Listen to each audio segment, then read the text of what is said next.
방 안쪽 벽 나란히 걸린 두 장의 초상화만이 어둠 속에서 형형했다. 김일성과 김정일. 그들의 인자한 미소는 굶주림과 추위에 시달리는 이방의 현실과 기괴한 부조화를 이루고 있었다. 정전이 된 지 나흘째 온기라고는 찾아볼 수 없는 흙집을 지키는 것은 지독한 추위뿐이었다. 칼날 같은 바람은 낡은 창호지를 찢을 듯 울부짖었고 방 안의 희미한 온기마저 모조리 빼앗아 가는 듯 했다. 한강성은 얇은 이불을 턱 밑까지 끌어당긴 채 어둠 속에서 거친 숨소리를 내뱉는 어머니를 가만히 응시했다. 몇 해 전 아버지가 돌아가신 후 부쩍 쇠약해진 어머니는 올겨울을 넘기지 못할 사람처럼 위태롭게 숨을 몰아쉬고 있었다. 강성아. 어머니가 잠결에 그를 불렀다. 앙상하게 마른 손이 허공을 더듬었다. 강성은 그 손을 잡아주었다. 얼음장처럼 차가운 감촉에 심장이 쿵 하고 내려앉는 것 같았다. 약을 구하지 못한 지 벌써 보름이 넘었다. 장마당에 나가 닥치는 대로 일을 해봤지만 손에 쥐는 것은 기껏해야 멀건죽 한 그릇을 겨우 살 수 있는 푼돈뿐이었다. 그의 시선이 어머니의 머리맡 옆 비어있는 자리로 향했다. 3년 전 바로 저 자리에서 동생 강혁이가 눈을 감았다. 며칠을 굶은 끝에 간신히 구해온 옥수수죽을 넘기지도 못하고 떠났다. 형, 배고파. 하고 속삭이던 동생의 마지막 목소리가 아직도 귓가에 생생했다. 지켜주지 못했다는 죄책감은 시퍼런 멍처럼 강성의 가슴에 박혀 있었다. 이대로는 안 된다. 동생을 그렇게 보냈다. 이제 어머니마저 똑같이 잃을 수는 없었다. 그 결심이 서자 며칠 밤낮으로 그를 괴롭히던 두려움이 차갑게 가라앉았다. 방법은 하나뿐이었다. 살기 위해서는 이곳을 떠나야만 했다. 국경을 넘어야 했다. 사람들이 남조선이라 부르는 쌀밥에 고깃국을 배불리 먹을 수 있다는 그곳으로 가야 했다. 며칠 전 장마당에서 알게 된 중개인을 통해 브로커와 연을 댔다. 아버지가 남긴 유품 중 가장 값나가던 손목시계를 넘기고 집안에 숨겨진 금부치까지 박박 긁어 모아 겨우 약속된 돈의 절반을 마련했다. 브로커는 돈을 받아들고는 비릿한 웃음을 흘렸다. 날래 준비하시오. 사흘 뒤자시 개울가 낡은 방앗간 뒤에서 기다리갔어. 늦으면 국물도 없으니 그리 알라. 그 사흘이 오늘 밤이었다. 강성은 조심스럽게 자리에서 일어났다. 어머니가 깰까봐 숨소리조차 죽였다. 품속에서 어렵게 구한 진통제 몇 알과 작은 감자 두 알을 꺼내 어머니의 머리맡에 놓았다. 이것이 자신이 해줄 수 있는 마지막 효도였다. 차마 잠든 어머니의 얼굴을 똑바로 볼 수가 없었다. 작별 인사를 하는 순간 다잡은 마음이 무너져 내릴 것만 같았다. 어머니, 꼭 다시 돌아오겠습니다. 아니, 꼭 모시러 오겠습니다. 쌀밥 실컷 드시게 해드릴 때까지 그때까지만 부디 살아계셔야 합니다. 마음속으로 수없이 되뇌며 강성은 돌아섰다. 문을 열자 밤의 냉기가 살을 애는 듯 파고들었다. 온 마을이 죽은 듯 고요했지만 어디선가 보이부원의 날카로운 눈초리가 자신을 지켜보고 있는 것만 같아 등골이 서늘했다. 그는 옷깃을 단단히 여미고 어둠 속으로 첫 발을 내디뎠다. 발밑에서 마른 나뭇가지가 바삭하고 부서지는 소리에 심장이 철렁했다. 짐승처럼 몸을 낮추고 익숙한 지형을 따라 그림자처럼 움직였다. 그의 목적지는 단 하나, 얼어붙은 두만강이었다. 삶과 죽음을 가르는 경계선. 실패하면 반역자로 총살당하거나 차가운 강물 속에서 생을 마감하게 될 것이다. 하지만 강성의 머릿속에는 오직 하나의 생각뿐이었다. 살아야 한다. 살아서 다시 만나야 한다. 차가운 달빛이 눈 위에 위태롭게 서 있는 그의 야윈 얼굴을 비추었다. 19 청년의 얼굴에는 더 이상 소년의 흔적이 남아있지 않았다. 그곳에는 절망의 끝에서 희망을 찾아 나선 한 인간의 처절한 의지만이 이글거리고 있었다. 저 멀리 약속 장소인 낡은 방앗간의 검은 실루엣이 어렴풋이 보이기 시작했다. 낡은 방앗간은 망령처럼 스산했다. 안으로 들어서자 먼저 와 있던 대여섯 명의 사람들이 서로의 그림자만 밟을 뿐 누구 하나 입을 열지 않았다. 한쪽 구석에는 어린아이를 품에 꼭 안은 아나기, 다른 쪽에는 꼭 붙잡은 손이 하얗게 질린 젊은 남녀가 있었다. 모두의 얼굴에는 희망보다 짙은 공포가 서려 있었다. 강성 역시 그들처럼 벽에 몸을 기댄 채 숨을 죽였다. 약속된 자시가 되자 방앗간에 삐걱거리는 문이 열리며 한 사내가 들어섰다. 족제비처럼 날렵한 눈매에 입가에 흉터가 있는 남자. 브로커 조철규였다.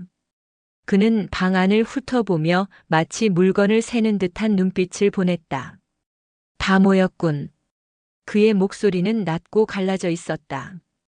그는 손을 내밀었다. 나머지 돈부터 내놓으시라. 한 푼이라도 모자라면 여기서 작별이야. 사람들은 주저하며 품속에서 꼬깃꼬깃한 돈다발을 꺼냈다. 강성도 아버지가 남긴 마지막 유품을 팔아 마련한 돈을 건넸다. 조철규는 돈을 일일이 헤아려 확인한 뒤에야 만족한 듯 고개를 끄덕였다. 잘 들으라오. 지금부터 내 말은 곧 법이야. 소리를 내는 자, 뒤처지는 자는 버리고 간다. 국경경 비대 놈들 눈깔이 시퍼렇게 살아있으니 죽기 싫으면 그림자처럼 움직여. 그의 말에 방 안의 공기는 더욱 차갑게 얼어붙었다. 조철규의 인솔 아래 일행은 방앗간을 빠져나와 칠흑 같은 어둠을 뚫고 산길을 오르기 시작했다. 백두산에서 불어오는 칼바람이 사정없이 뺨을 때렸다. 길이라고 할 수도 없는 험한 산세에 몇 번이나 넘어질 뻔했지만 누구도 신음소리 한 번 내지 못했다.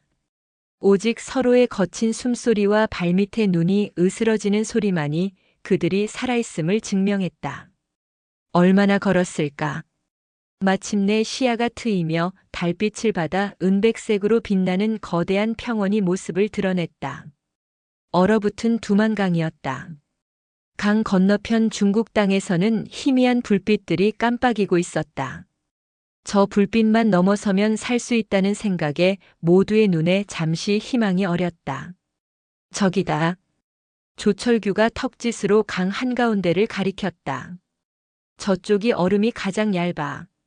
경비대 놈들도 순찰을 잘 안 도는 곳이지. 소리 내지 말고 배를 깔고 기어가. 건너편에 도착하면 산등성이의 불빛을 향해 무조건 뛰라오. 뒤돌아보지 말고. 사람들이 그의 말에 고개를 끄덕이며 강으로 내려갈 채비를 했다. 그때 강성이 물었다. 당신은 같이 안 갑니까? 조철규가 비웃음 같은 웃음을 흘렸다. 내래 너희들 목숨까지 책임져야 할 애미라도 되는 줄 아네. 내 몫은 여기까지야. 어서들 건너가기나 하라오. 그의 냉정한 말에 모두가 할 말을 잃었다.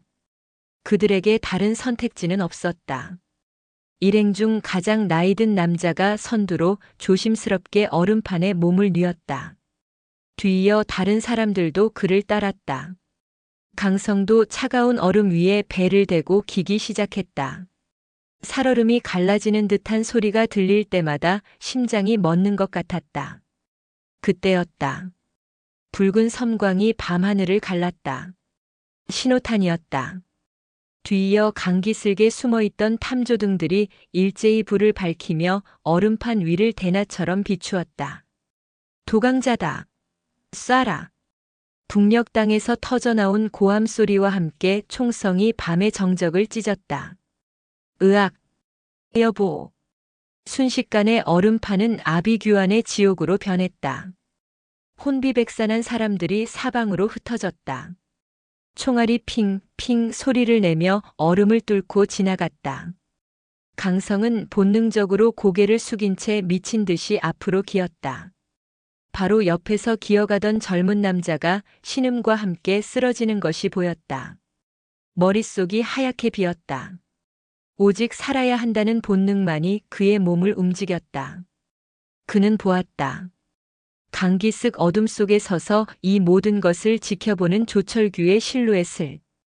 그의 얼굴에는 어떤 감정도 실려 있지 않았다. 마치 재미없는 연극을 보는 듯한 무표정. 그 순간 강성은 깨달았다. 이것은 사고가 아니었다. 처음부터 계획된 배신이었다. 조철규는 그들의 돈을 받고 그들을 제물로 삼아 경비대의 시선을 끈 것이었다. 분노가 치밀었지만 생각할 틈도 없었다. 총알이 귓가를 스치고 지나갔다. 강성은 이를 악물고 남은 힘을 다해 기고 또 뛰었다. 얼마나 지났을까? 발밑에 얼음이 끝나고 질퍽한 눈밭이 느껴졌다. 마침내 강을 건넌 것이다. 그는 그대로 눈밭에 고꾸라졌다. 거친 숨을 몰아쉬며 뒤를 돌아보았다. 탐조등 불빛 아래 북녘의 경비대원들이 강 위로 뛰어드는 것이 보였다. 더 이상 총성은 들리지 않았지만 멀리서 들려오는 비명은 그가 혼자가 아님을 알려주었다. 그러나 강성의 눈에는 아무것도 보이지 않았다. 칠흑 같은 어둠이 모든 것을 삼키고 있었다. 북녘 땅에서 들려오는 아우성은 점점 멀어졌다. 강성은 눈 위에 쓰러진 채 텅 빈 하늘을 바라보았다. 그는 완전히 혼자였다. 얼어붙을 것 같은 추위가 다시 온몸을 감쌌다. 강성은 얼마나 눈밭에 쓰러져 있었는지 알 수 없었다. 감각이 없는 손가락과 발가락을 억지로 움직여 보았다. 여기서 이대로 잠들면 영원히 깨어날 수 없으리라는 것을 본능적으로 알았다. 그는 흐릿해지는 의식 속에서 어머니의 얼굴을 떠올렸다. 살아계셔야 합니다. 그 스스로에게 했던 다짐이 이제는 어머니가 그에게 하는 유언처럼 들렸다. 강성은 신음하며 몸을 일으켰다. 조철규가 가리켰던 산등성이의 불빛. 배신자의 손가락이 가리킨 방향이라는 것이 끔찍했지만 지금 그에게는 선택의 여지가 없었다. 그는 비틀거리며 어둠 속의 희미한 빛을 향해 걷기 시작했다. 한 걸음 한 걸음이 천근만근 무거웠다.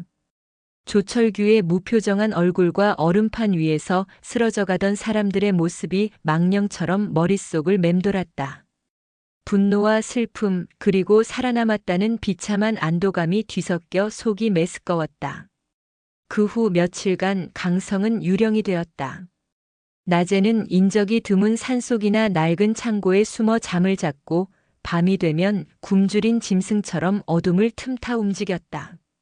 말이 통하지 않는 이국 땅에서 그는 철저한 이방인이었다. 스쳐 지나가는 모든 사람의 눈빛이 자신을 붙잡아 북송시키려는 감시자처럼 느껴졌다. 처음으로 음식을 훔치던 날을 그는 잊지 못했다. 어느 농가 창가에 놓여있던 마른 빵 한 조각. 그는 며칠을 망설이다 결국 손을 뻗었다. 빵을 입에 구겨 넣으며 수치심에 눈물이 흘렀다. 동생을 굶겨 죽이고 이제는 도둑이 되었다는 자괴감이 그를 짓눌렀다. 하지만 그는 멈출 수 없었다. 살아야 했다. 조철규. 그 이름을 곱씹을 때마다 가슴속에서 시커먼 불덩이가 치솟았다. 이대로 죽는 것은 너무나 억울했다. 반드시 살아남아 그 대가를 치르게 하리라. 복수심은 허기를 잊게 하는 또 다른 양식이 되어 주었다.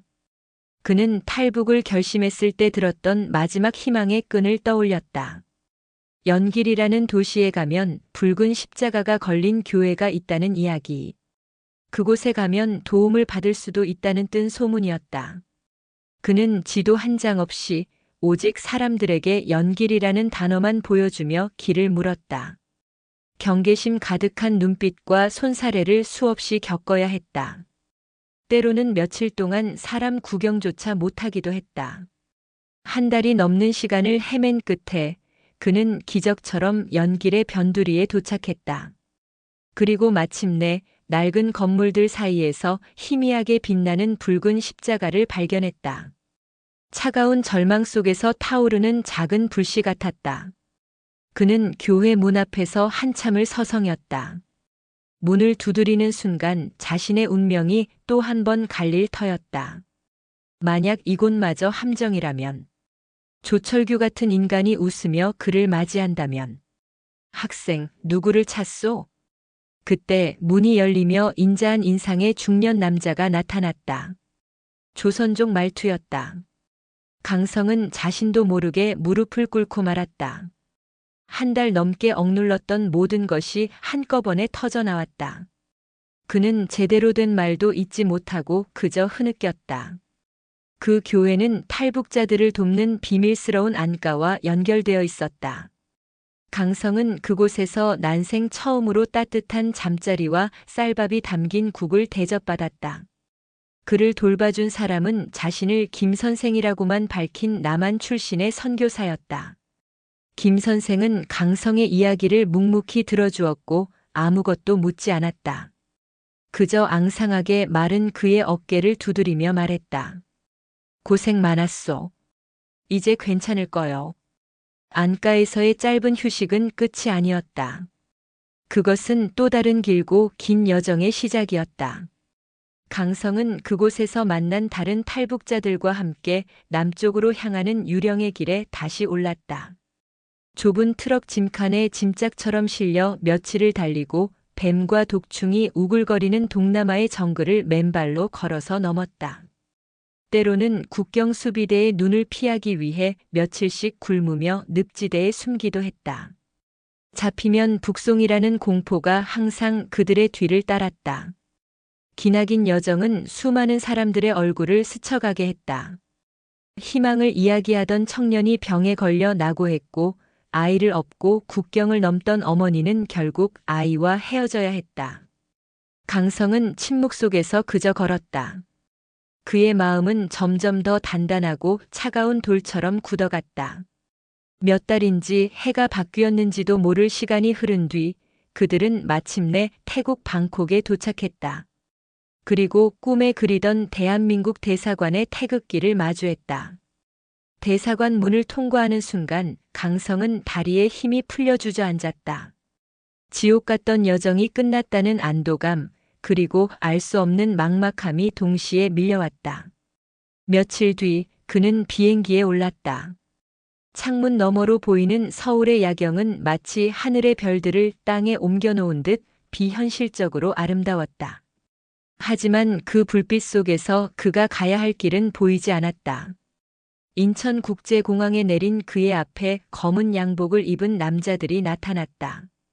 한강성 씨 맞으시죠? 저희는 국정원에서 나왔습니다. 잠시 저희와 함께 가주셔야겠습니다. 그들의 무표정한 얼굴에서 강성은 조철규를 떠올렸다. 공기의 냄새부터가 다른 자유의 땅. 그러나 그는 도착과 동시에 또다시 어딘가로 이끌려가고 있었다. 그는 자유의 땅에 도착했지만 아직 자유롭지 않았다. 진짜 싸움은 이제부터 시작이었다. 회색 벽, 회색 책상, 그리고 표정 없는 얼굴들. 강성이 인천공항에서 이끌려온 곳은 외부와 철저히 차단된 국가정보원의 한 시설이었다. 그는 그곳에서 며칠인지 몇 주인지 모를 시간을 보냈다. 창문 하나 없는 방에서 그는 똑같은 질문에 수십, 수백 번을 대답해야 했다. 이름, 출생지, 가족관계를 다시 말해보시오. 아버지는 무슨 일을 했소? 소속은? 두만강을 넘을 때 경비대 상황은 어땠지? 브로커 인상착의를 다시 상세히 설명해봐. 그들의 질문은 집요했고 때로는 교묘하게 말을 바꾸어 진실성을 떠보았다. 강성은 기계처럼 감정을 거세한 채 자신이 겪은 일을 반복해서 진술했다. 조철규에게 배신당했던 그 끔찍한 밤을 몇 번이고 복귀해야 하는 것은 고문과도 같았다. 하지만 그는 흐트러지지 않았다. 그들의 눈빛에서 의심을 읽을 때마다 그는 오히려 정신이 번쩍 들었다. 이곳에서마저 거짓을 말하는 자로 낙인 찍힐 수는 없었다. 기나긴 조사가 끝나고 위장 탈북 혐의 없음이라는 판정이 내려진 어느 날 그는 다른 시설로 옮겨졌다. 그곳의 이름은 하나원. 북한 이탈 주민 정착 지원 사무소였다. 국정원의 날카로운 감시와는 달리 그곳은 학교와 같은 분위기였다. 하지만 높은 철책과 정해진 일과는 그가 아직 완벽한 자유인이 아님을 상기시켰다. 강성은 그곳에서 새로운 삶을 배우기 시작했다. 자본주의와 민주주의의 개념, 나만의 역사, 그리고 무엇보다 일상생활에 필요한 모든 것들. 처음 현금 인출기 앞에 섰을 때가 그랬다. 강사는 카드를 넣고 비밀번호를 누르면 기계가 돈을 뱉어낸다고 설명했다. 그는 기계가 돈을 준다는 사실보다 그 안에 사람이 들어있지 않다는 사실이 더 놀라웠다. 낯선 외래어가 가득한 언어 스트레스, 다운로드, 아르바이트는 그를 또다시 문맹으로 만들었다. 역사 시간은 가장 큰 혼란을 주었다. 그가 목숨처럼 여겼던 주체 사상은 한 독재 가문을 위한 허울 좋은 명분이었고 미제의 괴뢰라 배웠던 남한은 세계가 부러워하는 경제 대국이 되어 있었다. 자신이 살았던 세상 전체가 거대한 거짓말 위에 세워진 무대였다는 사실을 받아들이는 것은 자신의 뿌리를 송두리째 부정하는 것과 같아 고통스러웠다. 하나원에는 강성과 비슷한 상처를 가진 사람들이 많았지만 그들 사이에는 보이지 않는 벽이 있었다. 서로의 과거를 묻지 않는 것이 불문율이었다. 조철규에게 당한 끔찍한 배신 이후 강성은 누구에게도 마음을 열지 않았다. 모두가 친절한 미소 뒤에 각자의 속내를 감춘 채 새로운 세상에 적응하기 위한 생존법을 익히는 데만 몰두하고 있었다. 그러던 어느 날 그에게 다른 종류의 사람이 다가왔다. 한강성 씨 맞죠? 잠깐 이야기 좀 할 수 있을까요? 자신을 지원단체에서 나온 상담사라고 소개한 김윤아였다. 그녀는 하나원의 다른 강사들과는 달랐다. 딱딱한 교본 대신 따뜻한 커피를 내밀었고 정해진 질문 대신 그의 침묵을 가만히 들어주었다. 그녀의 질문에는 취조의 날카로움이나 가르치려는 의도 대신 순수한 이해의 온기가 있었다. 많이 힘들었죠? 여기까지 오느라 정말 고생 많았어요. 그 한마디에 강성의 마음속을 짓누르던 단단한 얼음벽에 처음으로 금이 갔다. 고생했다는 말, 자신의 고통을 알아주는 그 단순한 위로를 그는 너무나 오랫동안 듣지 못했던 것이다. 그는 처음으로 누군가에게 두만강의 총성과 어머니에 대한 그리움을 조금이나마 털어놓았다. 유나는 묵묵히 들어주었고 그날 이후로도 종종 그를 찾아와 말벗이 되어주었다. 3개월의 교육 기간이 끝나고 마침내 하나원을 나서는 날이 왔다. 퇴소식에서 강성은 대한민국 국민임을 증명하는 주민등록증과 약간의 초기 정착금을 받았다. 사진 속의 자신은 낯설기만 했다. 여러분은 이제 자랑스러운 대한민국의 국민입니다. 사회에 나가 새로운 삶을 힘차게 개척하십시오. 원장의 격려사가 귓가를 맴돌았지만 어떤 감흥도 잃지 않았다. 그는 하나원의 문을 나섰다. 문 밖의 세상은 활기와 소음으로 가득했다. 수많은 차들과 사람들, 현란한 간판들이 한꺼번에 그를 덮쳐왔다. 손에는 신분증이 들려있고 통장에는 돈이 있었지만 갈 곳도 전화할 사람도 없었다. 꿈에 그리던 자유는 막막함이라는 이름의 다른 감옥이었다. 자유라는 이름의 거대한 사막에 그는 홀로 서 있었다. 진짜 고난은 이제부터 시작이었다. 하나원을 나온 강성이 처음으로 마주한 서울은 거대하고 차가운 미로였다. 정부에서 연결해준 정착 도우미의 도움을 받아 그가 얻은 첫 보금자리는 신림동 언덕배기에 위치한 반지하 방이었다. 창문이라고 부르기도 민망한 사람들의 발목만 겨우 보이는 작은 창이 전부였다. 방 안에는 퀴퀴한 곰팡이 냄새와 도시의 소음에서 밀려난 무거운 침묵이 항상 함께했다. 그는 그곳에서 처음으로 완벽한 고독을 맛보았다. 초기 정착금은 소중했지만 월세와 공과금을 내고 나면 금방이라도 바닥을 보일 듯 위태로웠다. 일을 구해야 했다. 강성은 매일 아침 신문을 들고 일자리를 찾아 나섰다. 하지만 세상은 그에게 쉽게 문을 열어주지 않았다. 편의점에서는 그의 어색한 북한 말투를 듣자마자 우리랑은 좀 안 맞겠네요 라며 고개를 저었고, 작은 공장에서는 이력서에 텅 빈 경력란을 훑어보던 면접관이 탈북자. 일은 제대로 하겠어? 라며 노골적인 불신을 드러냈다. 그는 자신이 대한민국 국민이라는 사실을 증명하는 주민등록증을 가지고 있었지만 사람들은 그를 국민이 아닌 탈북자로 먼저 보았다. 보이지 않지만 너무나 단단한 벽이 그와 세상 사이에 존재했다. 며칠을 헤맨 끝에 그는 인력시장을 통해 작은 건설 현장에서 일을 구했다. 일은 고되고 험했다. 그는 벽돌을 나르고 시멘트를 섞으며 묵묵히 땀을 흘렸다. 현장의 십장은 처음에는 젊은 친구가 악착 같구만이라며 칭찬을 아끼지 않았다. 강성은 그 말에 오랜만에 사람에게서 온기를 느끼며 더 열심히 일했다. 하지만 첫 주급을 받는 날 십장은 약속된 돈의 절반만 건넸다. 강성이 어눌하게 항의하자 십장은 되레 큰 소리를 쳤다. 이봐 친구. 당신 같은 사람 써주는 것만 해도 고마운 줄 알아야지. 남조선 물정도 모르는구만. 원래 다 이렇게 배우면서 크는 거야. 그의 얼굴 위로 두만강 강가에서 냉소적으로 웃던 조철규의 얼굴이 겹쳐 보였다. 또다시 배신당했다는 생각에 피가 거꾸로 솟았다. 하지만 그는 아무것도 할 수 없었다. 주먹을 부르쥔 채 돌아설 수밖에 없었다. 그날 밤 강성은 차가운 반지하 방에 홀로 앉아 소주를 마셨다. 목숨을 걸고 찾아온 희망의 땅은 그에게 또다시 절망과 배신을 가르치고 있었다. 그리운 어머니의 얼굴, 지켜주지 못한 동생의 마지막 모습이 떠올라 가슴을 쳤다. 무엇을 위해 여기까지 왔는가? 이 차가운 방에서 굶어 죽기 위해 그 모든 고통을 견뎠단 말인가? 모든 것을 포기하고 싶다는 검은 유혹이 뱀처럼 그의 마음을 휘감았다. 그 절망의 끝에서 그는 구겨진 외투 주머니 속에서 작은 명함 한 장을 발견했다. 하나원에서 그에게 손을 내밀어 주었던 상담사 김유나의 것이었다. 힘들면 꼭 연락해요.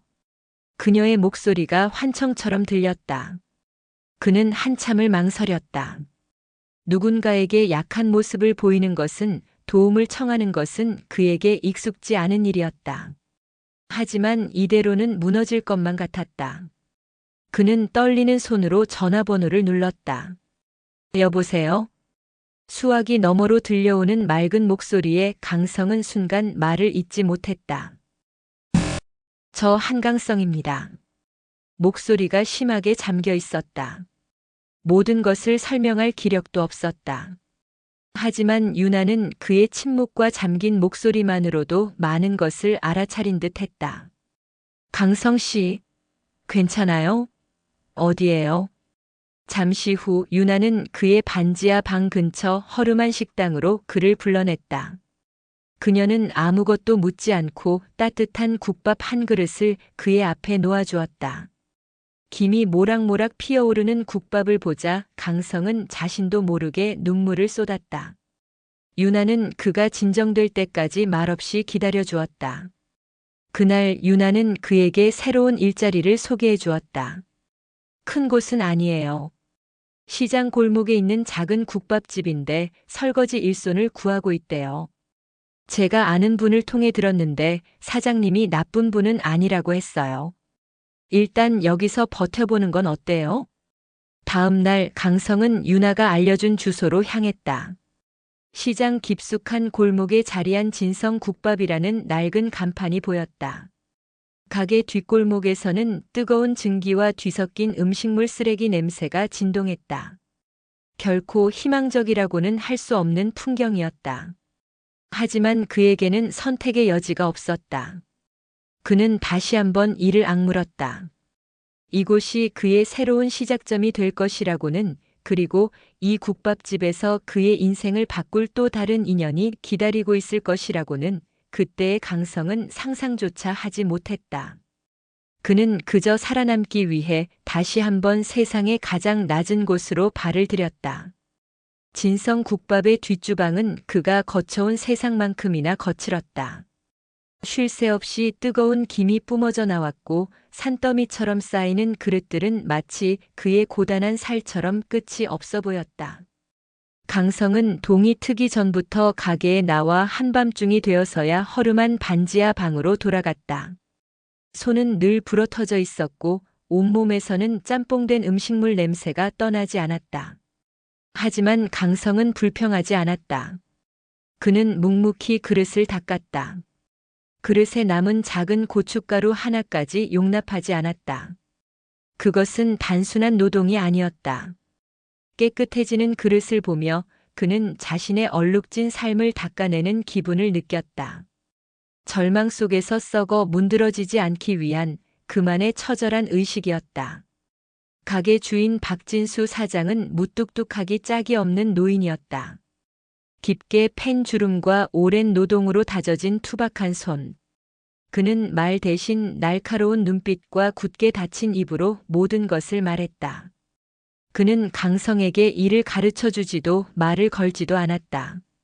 그저 주방 한 구석에서 묵묵히 육수를 젓고 고기를 삶으며 가끔 매서운 눈으로 강성의 일거수일투족을 지켜볼 뿐이었다. 강성은 그 시선이 마치 자신을 시험하는 것 같아 한순간도 허투루 일할 수 없었다. 하루 일과가 끝날 무렵이면 박 사장은 말없이 국밥 한 그릇을 끓여 강성 앞에 툭 던져놓듯 내려놓았다. 그것이 강성의 저녁 식사였다. 처음 그 국밥을 맛보던 날을 강성은 잊을 수 없었다. 뽀얗고 진한 국물 한 숟갈이 목구멍을 넘어가는 순간 얼어붙었던 몸과 마음이 한꺼번에 녹아내리는 것 같았다. 굶주림에 시달리던 북녘에서의 기억, 차가운 두만강의 얼음, 서울의 냉혹한 배신까지 그 모든 서러움이 뜨거운 국물에 씻겨나가는 듯 했다. 그것은 단순한 음식이 아니었다. 그것은 위로였고 온기였으며 살아있다는 증거였다. 강성은 언제나 마지막 국물 한 방울까지 깨끗하게 비웠다. 그렇게 몇 주가 흘렀을까? 늘 주방에서 박 사장을 돕던 아주머니가 아들 문제로 급하게 고향에 내려가는 일이 생겼다. 점심시간이 되자 손님들이 구름처럼 몰려들었고 주방은 순식간에 전쟁터로 변했다. 박 사장 혼자서는 도저히 감당할 수 없는 상황이었다. 설거지를 하던 강성은 안절부절 못하며 주방을 살폈다. 그때 박 사장이 산더미처럼 쌓인 대파를 향해 턱짓을 했다. 거기 서서 멀뚱거리지 말고 파나 다듬어. 명령이었다. 강성은 기다렸다는 듯이 고무장갑을 벗어 던지고 주방으로 달려갔다. 그는 북에서 어깨 너머로 배웠던 솜씨로 빠르게 파를 다듬기 시작했다. 그의 칼질은 망설임이 없었고 그가 다듬어 놓은 채소들은 마치 자로 잰 듯 일정한 모양을 갖추고 있었다. 박 사장의 눈이 순간 가늘어졌다. 그는 말없이 깍두기 통을 강성 앞으로 밀어주었다. 강성은 그 뜻을 알아차리고 정확한 양의 깍두기를 그릇에 담아내기 시작했다. 그날 오후 폭풍 같은 점심시간이 끝나고 가게가 한산해졌다. 박 사장은 다음날 쓸 육수를 거대한 솥에 안치고 맛을 보고 있었다. 강성은 그의 곁에서 조용히 주방을 정리하다가 자신도 모르게 입을 열고 말았다. 아주 작은 목소리였다. 사장님, 혹시 저 육수에 생강을 손톱만큼만 더 넣으면 돼지고기 잡내가 더 깔끔하게 잡히지 않을까 싶습니다. 말을 뱉는 순간 강성은 아차 싶었다. 주제넘은 참견이었다. 수십 년간 국밥 하나로 인생을 버텨온 장인 앞에서 감히 맛을 논한 것이다. 박 사장은 국자를 든 채 그대로 굳어 강성을 쏘아보았다. 그의 날카로운 눈빛에 강성은 숨이 멎는 것 같았다. 쫓겨나겠구나. 그는 눈을 질끈 감았다. 침묵이 흘렀다. 박 사장은 아무 말 없이 옆에 있던 생강 조각을 들어 정말 손톱만큼을 떼어내 솥 안으로 툭 던져 넣었다. 그리고는 다시 국물을 휘저어 맛을 보았다. 그의 얼굴에는 어떤 표정의 변화도 없었다. 그는 그저 국자를 내려놓고 몸을 돌려 주방을 나갔다. 강성은 모든 것이 끝났다고 생각하며 망연자실하게 서 있었다. 박 사장은 가게 출입문 앞에서 걸음을 멈추더니 뒤도 돌아보지 않은 채 무심한 목소리로 말했다. 한강성, 내일부터는 주방으로 나와. 강성은 그 자리에 못 박힌 듯 서 있었다. 뜨거운 증기가 자욱한 주방 안에서 그는 자신의 인생이 바뀌는 소리를 들었다. 그것은 세상에서 가장 무뚝뚝한, 그러나 가장 따뜻한 인정의 목소리였다. 박진수 사장의 주방은 침묵의 교실이었다. 그는 강성에게 레시피를 알려주거나 조리법을 설명하지 않았다. 그저 새벽 일찍 시장에서 가장 좋은 뼈와 고기를 고르는 법을, 불의 세기를 조절하며 꼬박 하룻밤을 우려내야 비로소 깊은 맛이 나는 육수의 비밀을 그의 어깨너머로 보고 배우게 했다. 그의 가르침은 말에 있지 않았다. 서툰 칼질에 국자로 손등을 가볍게 치는 것, 정성 없이 다듬은 채소를 말없이 쓰레기통에 버리는 것, 그리고 아주 가끔 강성이 제대로 된 결과물을 내놓았을 때 작게 끄덕이는 고갯짓. 그것이 전부였다. 강성은 스펀지처럼 모든 것을 흡수했다. 그는 눈으로 보고 냄새를 맡고 손끝의 감각으로 기억했다. 왜 박 사장이 무청을 삶을 때 소금을 한 줌 넣는지, 왜 육수의 첫 기름을 모조리 걷어내는지 질문하는 대신 온몸으로 그 이유를 깨쳐나갔다. 그것은 단순히 국밥을 만드는 기술이 아니었다. 좋은 음식이란 정직한 재료와 지루한 시간을 견뎌내는 정성으로 만들어진다는 세상의 가장 기본적인 이치였다. 굶주림의 고통을 뼈에 새긴 그에게 든든한 국밥 한 그릇에 담긴 철학은 성경보다 더 절실하게 다가왔다. 안정된 생활이 시작되자 강성은 용기를 내어 김유나에게 연락했다. 더 이상 절망에 빠진 난민이 아니었다. 그는 쉬는 날 난생 처음으로 카페라는 곳에서 유나와 마주 앉았다. 어색하게 커피 잔을 든 그는 자신이 아는 유일한 주제에 대해 열정적으로 이야기했다. 사고를 6시간 그리고 잡별을 6시간, 총 12시간을 우려내야 비로소 국물이 깊어집니다. 그리고 가장 중요한 건 불 조절입니다. 절대 팔팔 끓이면 안 됩니다. 그의 눈은 그 어느 때보다 빛나고 있었다. 유나는 그런 그의 모습을 따뜻한 미소로 바라보았다. 강성 씨, 얼굴이 정말 좋아졌어요. 이제 영락없는 요리사네요. 그 칭찬에 강성의 얼굴이 드물게 붉어졌다. 유나와의 만남은 그에게 닫혀있던 세상과 연결되는 유일한 다리였고 그의 꿈을 어렴풋하게 그려보게 하는 용기를 주었다. 그의 안에 새로운 꿈이 싹트기 시작한 것은 그 무렵이었다. 늦은 밤 모두가 떠난 주방에 홀로 남아 그는 자신만의 실험을 시작했다. 어머니가 해주시던 감자지짐의 맛, 고향의 시원한 냉면 국물 맛을 기억 속에서 끄집어냈다. 그는 나만의 재료들을 이용해 그 맛을 재현하려 애썼다. 수없이 실패했지만 그 과정은 고통스럽지 않았다. 그것은 그의 잃어버린 과거와 현재를 이어붙이는 신성한 의식과도 같았다. 어느 날 그는 자신이 만든 북식 만두를 몇 개 쪄서 박 사장에게 조심스럽게 내밀었다. 박 사장은 의심스러운 눈초리로 만두를 쳐다보더니 하나를 집어 맛을 보았다. 그리고는 아무 말 없이 남은 만두를 모조리 먹어치웠다. 며칠 뒤 박 사장은 가게 한쪽에 개성만두라는 작은 메뉴판을 걸었다. 강성의 만두는 손님들 사이에서 금세 별미로 입소문이 나기 시작했다. 강성이 주방에서 일한 지 1년이 다 되어가던 어느 겨울날이었다. 점심 장사를 앞두고 박 사장이 급한 볼일이라며 외출 준비를 했다. 그는 늘 그랬듯 거대한 육수 솥 앞에 서서 국물의 마지막 간을 보고 있었다. 강성은 당연히 그가 돌아올 때까지 기다려야 한다고 생각했다. 하지만 박 사장은 육수를 젓던 거대한 국자를 들어 강성에게 건넸다. 맡긴다. 짧은 한마디였다. 그러나 그 안에는 1000마디의 말보다 더 무거운 신뢰가 담겨 있었다. 강성은 떨리는 손으로 국자를 받아들었다. 묵직한 국자의 무게가 그의 심장까지 전해지는 듯 했다. 그는 뽀얀 김이 피어오르는 국솥을 내려다보았다. 진하고 깊은 국물 위로 어느새 제법 요리사 태가 나는 자신의 얼굴이 비치고 있었다. 그는 더 이상 어둠 속을 헤매는 탈북 청년이 아니었다. 한 가게의 심장과 영혼을 책임지는, 그리고 자신만의 꿈을 끌어낼 준비가 된 요리사 한강성이었다. 한강성이 주방의 심장인 육수 솥을 책임지게 된 후 진성국밥은 조용하지만 확실한 변화를 맞았다. 강성의 정성과 타고난 미각이 더해진 국물은 날이 갈수록 깊이를 더했고, 그가 선보인 개성만두와 같은 북녘의 맛이 담긴 곁들임 메뉴는 손님들에게 새로운 즐거움을 선사했다. 진심을 담아 끓여내는 진짜 국밥집이라는 입소문은 조용한 골목을 넘어 서서히 퍼져나갔다. 변화의 바람은 예상치 못한 곳에서 불어왔다.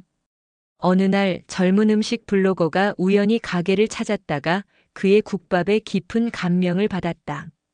이것은 단순한 국밥이 아니다. 한 그릇에 담긴 위로와 진심이다라는 제목의 그의 글은 인터넷상에서 폭발적인 반응을 불러일으켰다. 글에는 강성의 사연이 짧게 언급되었고, 두만강을 건너온 청년 요리사라는 타이틀은 사람들의 호기심을 자극하기에 충분했다. 전화벨이 쉴 새 없이 울렸다. 방송국과 신문사에서 인터뷰 요청이 쇄도했다. 강성은 과거가 드러나는 것이 두려워 모든 것을 거절하려 했다. 하지만 박 사장과 유나가 그의 등을 떠밀었다. 숨을 이유가 없다. 내가 부끄러운 인생을 산 것도 아닌데 뭘 그리 겁내나. 박 사장의 무심한 격려와 강성 씨의 이야기는 다른 누군가에게 희망이 될 수 있어요 라는 유나의 따뜻한 설득에 그는 마지못해 작은 지역 방송국의 인터뷰에 응했다. 방송이 나간 후 진성국밥은 문전성시를 이루었다. 사람들은 그의 국밥 맛뿐만 아니라 역경을 딛고 일어선 그의 이야기에 열광했다. 강성은 갑작스러운 유명세가 어색했지만 자신의 요리로 사람들이 행복해하는 모습을 보며 처음으로 뿌듯함이라는 감정을 느꼈다. 그러나 빛이 강해지면 그림자 또한 짙어지는 법이었다. 강남의 호화로운 사무실, 최고급 가죽 의자에 몸을 묻은 한 사내가 태블릿 PC로 뉴스를 훑어보고 있었다. 그의 이름은 조철규. 두만강의 브로커였던 그는 남한에 와서 특유의 수완과 사기 행각으로 JS 푸드라는 유망한 프랜차이즈 기업의 대표가 되어 있었다. 그는 우연히 성공한 탈북민 코너에 소개된 강성의 기사를 발견했다. 한강성. 그리고 익숙한 젊은 얼굴. 조철규의 입가에 비릿하고 차가운 미소가 걸렸다. 이놈 살아있었구나. 아주 돈이 될 놈으로 잘 컸어. 그 시각 진성국밥에서는 박진수 사장이 늦은 밤 홀로 신문을 읽고 있었다. 신문 한 면에 실린 강성의 얼굴과 함경북도 무산 출신 한강성이라는 글자를 그는 몇 번이고 들여다보았다. 그는 말없이 자리에서 일어나 주방 뒤 자신의 작은 방으로 들어갔다. 낡은 나무 상자 깊숙한 곳에서 그는 빛바랜 흑백 사진 한 장을 꺼내 들었다. 젊은 시절의 두 사내가 어깨동무를 하고 있는 사진이었다. 그는 사진 속 한 남자의 얼굴을 거친 손가락으로 오랫동안 쓸어보았다. 그의 얼굴에는 누구도 읽을 수 없는 깊은 상념이 어려 있었다. 며칠 뒤 한창 바쁜 점심시간이 끝나고 가게가 한산해진 틈을 타 번쩍이는 검은색 세단 한 대가 허름한 국밥집 앞에 멈춰 섰다. 잘 차려입은 조철규가 차에서 내려 당당하게 가게 안으로 들어왔다. 마침 행주로 테이블을 닦고 있던 강성은 들어오는 손님을 보고 고개를 들었다. 그리고 그 자리에 얼어붙었다. 시간이 멈춘 것 같았다. 눈앞에 서 있는 남자는 수년 전 자신과 일행을 죽음의 구렁텅이로 밀어넣고 사라졌던 바로 그 브로커였다. 피가 차갑게 식고 두만강의 칼바람과 총성이 귓가에 울리는 듯 했다. 하지만 조철규는 마치 그리운 고향 사람이라도 만난 듯 환하게 웃으며 다가왔다. 오랜만이구만, 강성 동무. 아니, 이제는 한 사장이라고 불러야 하나? 그는 자연스럽게 손을 내밀며 자신의 명함을 건넸다. JS 푸드 대표 조철규. 강성은 떨리는 눈으로 그를 바라볼 뿐 아무런 행동도 취하지 못했다. 조철규는 아랑곳하지 않고 말을 이었다. 방송 잘 봤네. 아주 장해. 우리 같은 북에서 온 사람들끼리 이렇게 성공해서 힘을 합쳐야 하지 않겠어? 자네의 그 손맛과 내 사업 수완이 합쳐지면 이 작은 국밥집이 아니라 전국의 진성 국밥 간판을 걸 수 있단 말이야. 악마의 속삭임이었다. 지옥의 밑바닥에서 자신을 버렸던 그 악마가 이제 성공의 사다리를 함께 오르자며 손을 내밀고 있었다. 강성은 분노와 공포 그리고 이해할 수 없는 혼란 속에서 그저 그가 내민 손과 번지르르한 얼굴을 번갈아 돌 뿐이었다. 그는 지옥의 악마와 악수를 제안받은 채 그 자리에 못 박혀 있었다. 지옥의 악마와 마주한 것 같은 충격 속에서 강성은 자신도 모르게 뒷걸음질 쳤다. 그러나 조철규의 번지르르한 얼굴을 보는 순간 두만강의 얼음판 위에서 터져나왔던 비명과 총성이 그의 뇌리를 스쳤다. 공포는 이내 시뻘건 분노가 되어 타올랐다. 당신 같은 악마와는 할 말 없소. 당장 나가시오. 강성의 목소리는 얼음처럼 차갑고 단호했다. 조철규는 잠시 놀란 듯 했지만 이내 다시 기름진 미소를 지었다. 이 친구 아직도 세상 물정을 모르는군. 내가 내 손을 잡아주겠다는데 좋은 말로 할 때 잡는 게 좋을 거야. 내가 너 하나 살리는 건 일도 아니지만 죽이는 건 더 쉽다는 걸 잊지 말라고. 그것은 명백한 협박이었다. 조철규는 명함을 테이블 위에 던지듯 놓고는 유유히 가게를 나섰다.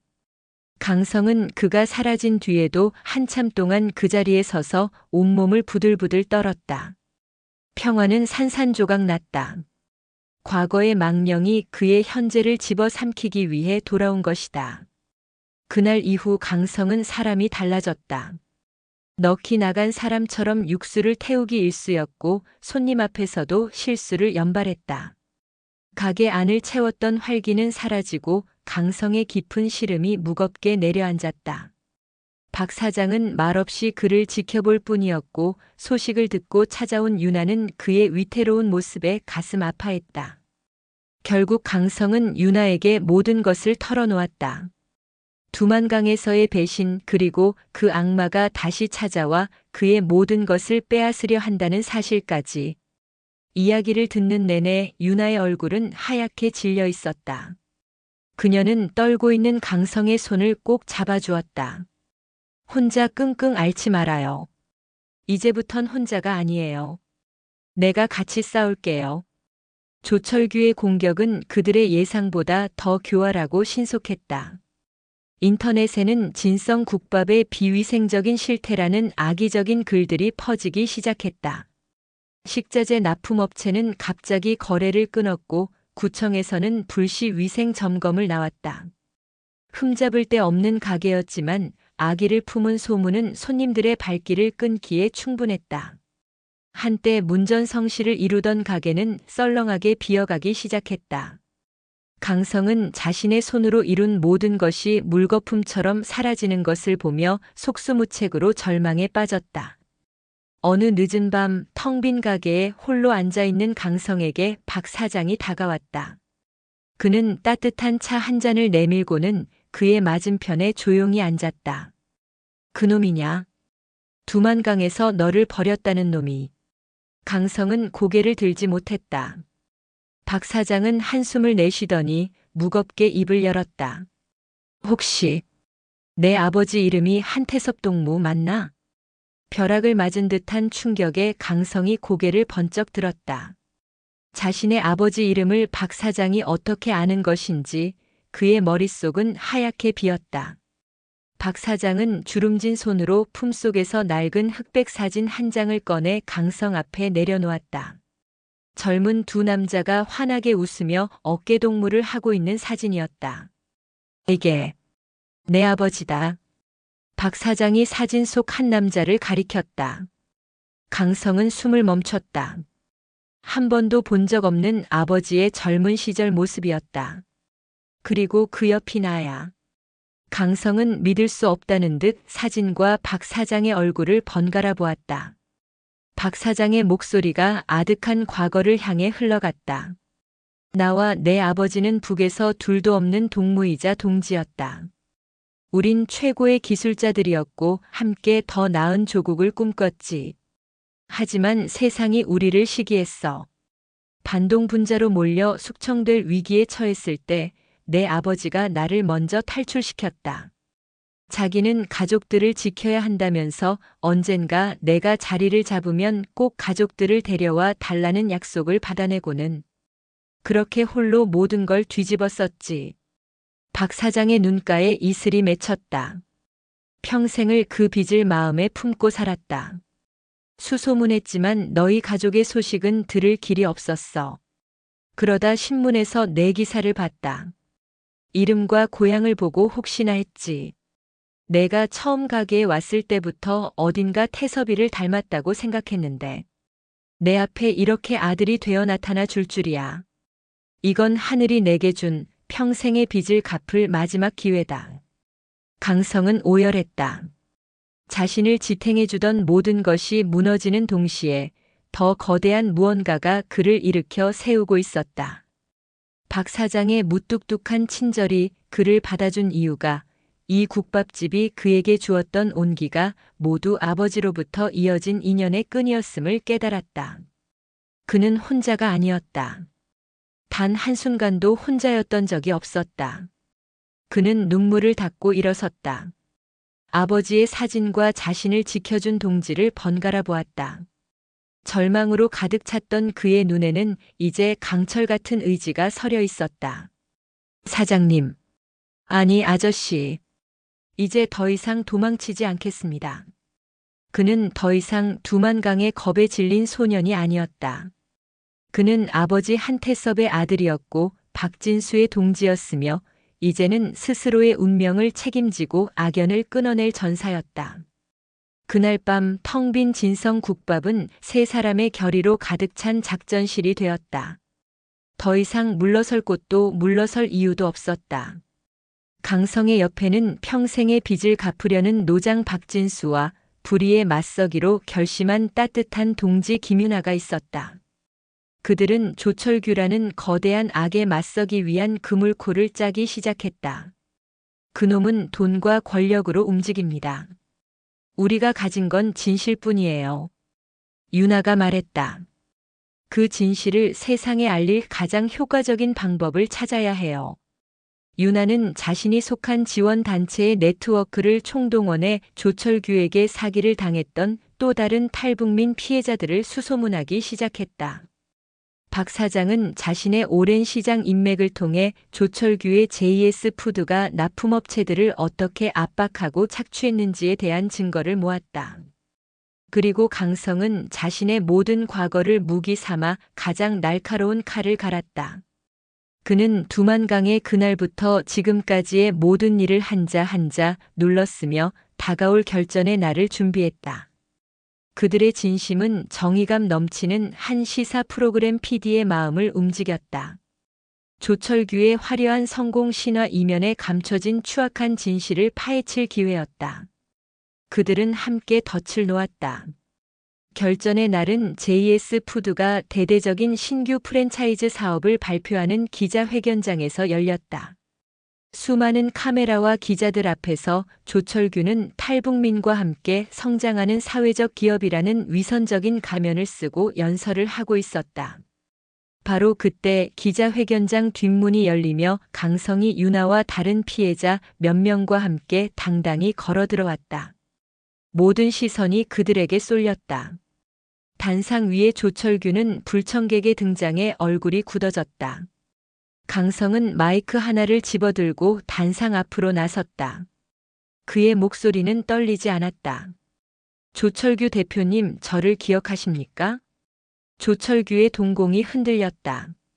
저는 당신이 돈 몇 푼에 두만강 얼음판 위로 밀어넣고 버렸던 한강성입니다.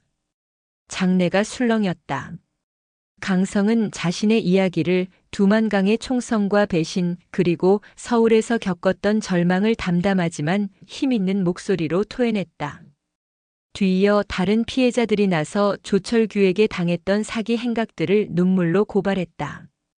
기자들의 플래시가 쉴 새 없이 터졌고 카메라는 위선자의 가면이 벗겨지고 당황과 분노로 일그러지는 조철규의 얼굴을 남김없이 담고 있었다. 그의 화려했던 왕국이 무너져 내리는 순간이었다. 그날의 폭로는 대한민국을 뒤흔들었다. 경찰 조사가 시작되고 조철규의 모든 비리가 만천하에 드러나며 그는 법의 심판을 받게 되었다. 진성국밥은 다시 손님들로 붐비기 시작했고 사람들은 이제 그의 국밥에서 진한 인생의 맛과 희망을 함께 맛보았다. 모든 것이 제자리를 찾아가던 어느 날 박 사장에게 기적 같은 전화 한 통이 걸려왔다. 중국의 인맥을 통해 오랫동안 찾아 헤맸던 강성의 어머니의 행방을 찾았다는 소식이었다. 강성은 한달음에 달려갔다. 몇 년의 세월과 고생에 초췌해졌지만 그토록 그리워했던 어머니였다. 어머니, 접니다 강성이. 약속대로 쌀밥에 고깃국 배불리 드시게 해드리려고 왔습니다. 어머니와 아들은 서로를 부둥켜 안고 한참을 울었다. 그것은 모든 상처와 그리움을 씻어내는 눈물이었다. 몇 년 후 서울의 한 골목. 진성국밥의 간판은 진성나눔터라는 이름으로 바뀌어 있었다. 그곳은 여전히 맛있는 국밥을 파는 곳이었지만 동시에 이제 막 남한에 정착한 탈북 청년들이 일을 배우고 자립을 꿈꾸는 희망의 일터가 되어 있었다. 주방에서는 강성의 지도를 받으며 젊은 청년들이 구슬땀을 흘리고 있었고 건강을 되찾은 강성의 어머니는 손님들을 맞으며 온화한 미소를 짓고 있었다. 어느 봄날 저녁 강성은 유나와 함께 가게 옥상에 올라 서울의 야경을 바라보고 있었다. 이제 그녀는 그의 가장 든든한 동지이자 사랑하는 아내가 되었다. 그의 곁에는 아버지처럼 묵묵히 서 있는 박 사장과 세상 가장 행복한 미소를 짓고 있는 어머니가 함께였다. 그는 마침내 이 땅에 뿌리를 내리고 새로운 가족이라는 울타리를 만든 것이다. 두만강을 건널 땐 이 서울의 불빛들이 그저 멀게만 느껴졌는데 강성의 말에 유나가 그의 손을 따뜻하게 잡아주었다. 두만강의 차가운 물은 더 이상 그의 발목을 잡는 악몽이 아니었다. 그것은 그를 더 단단하게 만든 시련이었고 새로운 삶으로 그를 밀어올린 첫걸음이었다. 절망의 땅을 등지고 희망을 찾아온 청년. 그는 온갖 역경을 이겨내고 마침내 서울의 밤하늘을 밝히는 따뜻한 별이 되어 이제 다른 이들의 길을 비추고 있었다.